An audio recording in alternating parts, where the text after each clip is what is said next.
Fitri, gadis berusia 26 tahun, tinggal di sebuah kampung kecil di pinggiran kota Gresik. Hidupnya tak pernah benar-benar mudah. Sejak ibunya wafat dan ayahnya jatuh sakit, Fitri menjadi satu-satunya tulang punggung keluarga. Ia bekerja serabutan, kadang jadi penjaga warung, kadang membantu mencuci piring di rumah tetangga, kadang ikut membersihkan rumah orang yang membutuhkan tenaga tambahan. Namun yang paling menyakitkan bukanlah capeknya badan, tetapi bagaimana orang sering memandangnya dengan sebelah mata. Fitri itu baik, tapi hidupnya ya begitu, susah terus, begitu bisik tetangga. Bahkan beberapa laki-laki yang pernah mendekatinya mundur perlahan setelah melihat kondisi keluarganya yang pas-pasan. Fitri hanya bisa tersenyum, meski hatinya sering merintih. Ia percaya, Allah tidak mungkin salah menempatkan ujian. Sebelum lanjut ceritanya, jangan lupa dukung channel ini dengan cara like, share, dan subscribe, agar channel ini terus berkembang dan bisa menghadirkan cerita-cerita seru lainnya setiap hari. Suatu sore, Fitri pulang sambil membawa plastik kecil berisi obat ayahnya. Angin berembus pelan, langit memerah menjelang maghrib. Di tengah perjalanan, ia melihat seorang ibu tua kesulitan membawa 2 karung beras kecil dari arah pasar. Tanpa berpikir panjang, Fitri berlari kecil mendekat. "Bu, biar saya bantu," ucap Fitri sopan. Ibu itu mengangguk dengan wajah lega. "Nak, terima kasih." Ibu tidak kuat mengangkatnya. Fitri memanggul kedua karung itu. Meski berat, ia tetap tersenyum. "Tidak apa-apa, Bu. Saya sekalian arah pulang." Sejak pertemuan sore itu, nama Fitri mulai akrab di telinga Arif. Bukan karena sesuatu yang besar, melainkan karena kebaikan kecil yang dilakukan Fitri tanpa pernah mengharap balasan. Bagi Arif, kebaikan yang tulus selalu punya tempat khusus di hati manusia. Beberapa hari setelah kejadian itu, Arif melihat Fitri lagi di depan musola kecil kampung. Ia sedang menyapu halaman sambil sesekali menahan napas karena debu. Baju yang ia kenakan sederhana, tetapi wajahnya tetap teduh. Arif menghampiri dengan langkah pelan. "Fitri," panggilnya lembut. Fitri menoleh, sedikit terkejut. "Mas Arif, ada perlu?" Arif tersenyum. "Tidak, saya cuma mau bilang, terima kasih sekali lagi karena bantu ibu saya kemarin. Ibu cerita kamu orang yang sangat sopan." Fitri menurunkan sapu. "Tidak perlu terima kasih, Mas. Saya cuma kebetulan lewat." Arif menggeleng. "Tidak semua orang mau repot. Kamu beda." Fitri menunduk. Pipinya memerah sedikit, tapi bukan karena pujian. Ia justru takut dikira berharap sesuatu. Seumur hidup, ia sudah terlalu sering diremehkan, sehingga ketika ada yang memujinya, ia justru bingung bagaimana harus bersikap. Arif lalu menatap musola yang sedang dibersihkan Fitri. "Kamu sering bersihkan ini?" Fitri mengangguk. "Iya, Mas. Kalau musola bersih, orang nyaman ibadah.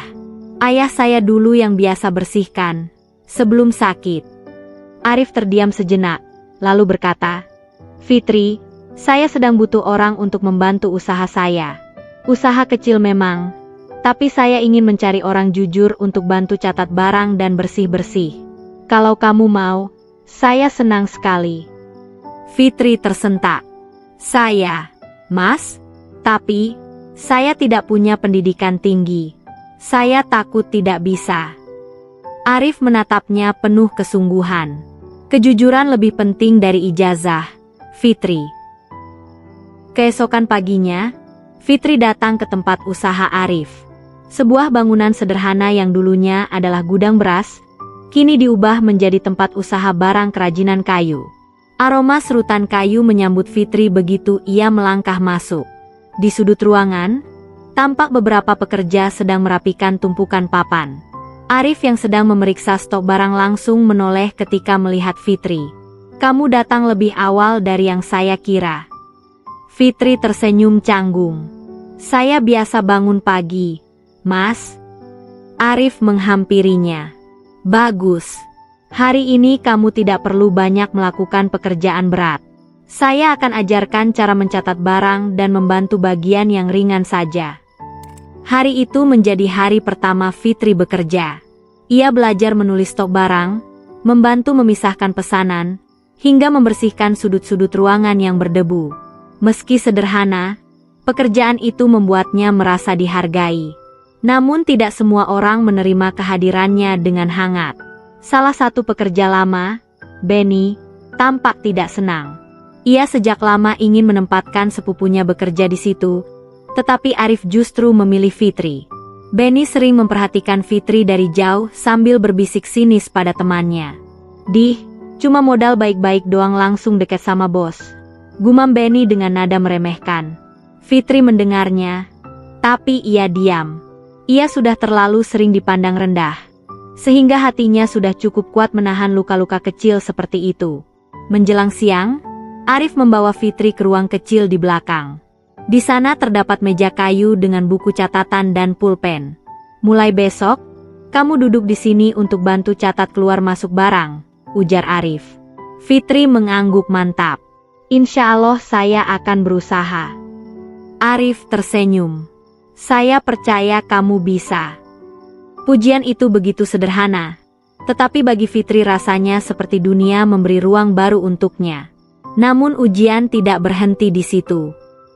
Hari demi hari berlalu, dan Fitri mulai terbiasa dengan ritme pekerjaan baru itu. Ia bekerja dengan kesabaran yang luar biasa, tidak pernah mengeluh meski harus pulang lebih sore atau kembali membantu mengangkat barang padahal itu bukan tugasnya.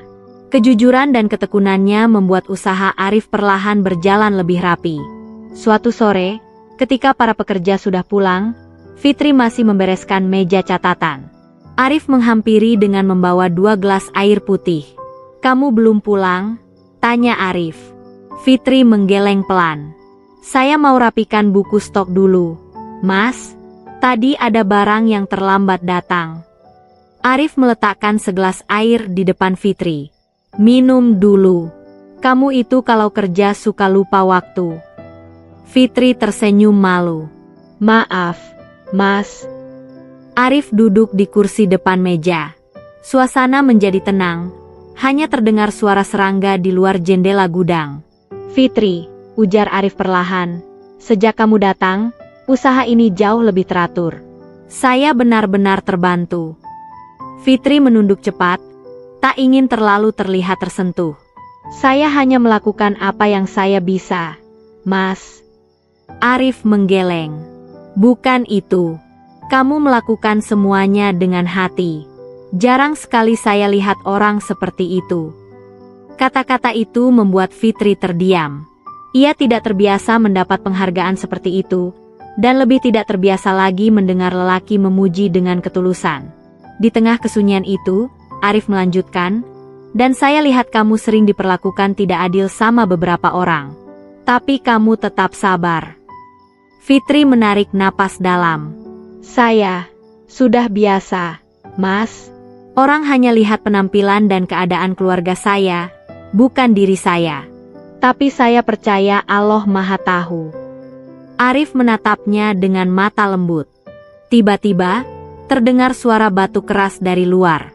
Fitri langsung berdiri. Itu ayah saya, serunya panik. Tanpa pikir panjang, ia berlari keluar. Arif ikut mengejarnya. Di depan gerbang usaha, terlihat ayah Fitri duduk lemas di kursi bambu yang disandarkan seorang tetangga. Raut wajahnya pucat. Abi, kenapa? Fitri memeluk lengan ayahnya. Arif berjongkok di sampingnya. Biar saya antar ke klinik. Tidak usah mikir apa-apa.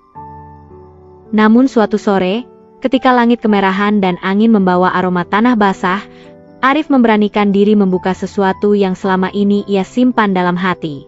Fitri sedang menutup buku stok ketika Arif memanggilnya dengan suara lebih serius dari biasanya. Fitri, boleh bicara sebentar? Fitri menoleh, jantungnya berdegup. Iya, Mas. Arif berdiri di depan pintu gudang, memandang Fitri dengan mata jujur yang tidak pernah ia lupakan. Kamu tahu, sejak pertama kali melihat kamu bantu ibu saya sudah yakin kamu orang yang hatinya baik. Fitri menunduk. malu. Disinilah Benny melihat celah.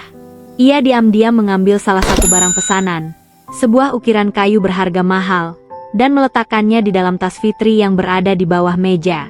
Setelah itu, ia memanggil dua pekerja lain untuk ikut menyaksikan sesuatu. Sebelum Fitri menyadari apapun, Arif kembali. Fitri, barang pesanan dari Surabaya hilang satu. Kamu lihat.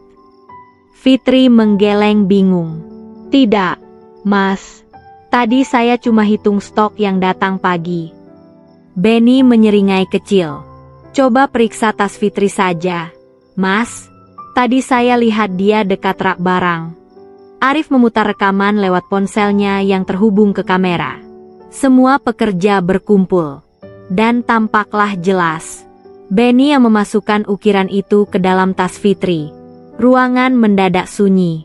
Fitri menutup mulutnya. Air mata haru dan lega mengalir. Dua pekerja tadi langsung menunduk malu. Benny tak bisa bergerak. Wajahnya merah padam. Arif menatap Fitri. Saya minta maaf atas kejadian ini. Arif datang dengan raut wajah lebih serius dari biasanya. Fitri, panggilnya dari luar pintu. Fitri keluar sambil tersenyum. Ada apa, Mas? Arif memegang sesuatu yang dibungkus kain kecil di tangannya. Ia menarik napas dalam-dalam sebelum bicara. Aku sudah lama memikirkan ini. Tentang kita. Fitri menunduk malu. Jantungnya berdebar lebih cepat. Fitri, Arif melanjutkan dengan suara lembut. Kamu perempuan yang kuat, sabar, dan punya hati yang baik. Kamu bukan hanya menolong usaha aku, tapi juga membuka mataku tentang arti ketulusan sesungguhnya. Fitri mengangkat wajahnya perlahan. Matanya sudah berkaca-kaca. Aku ingin melamar kamu secara baik-baik. Datang ke rumah ini, meminta izin pada ayahmu, dan menjadikan kamu bagian dari keluarga kami. Fitri terdiam. Kata-kata itu seperti mimpi. Lelaki baik ini benar-benar datang untuknya. Bukan karena iba, bukan karena kasihan, tapi karena cinta dan penghargaan. Mas, apa Mas sudah yakin? Suara Fitri bergetar. Saya bukan perempuan yang sempurna. Hidup saya sederhana, banyak kekurangan. Arif menggeleng dengan mantap. Aku tidak mencari kesempurnaan, Fitri. Aku mencari hati yang mau berjalan bersama. Dan itu aku temukan di kamu.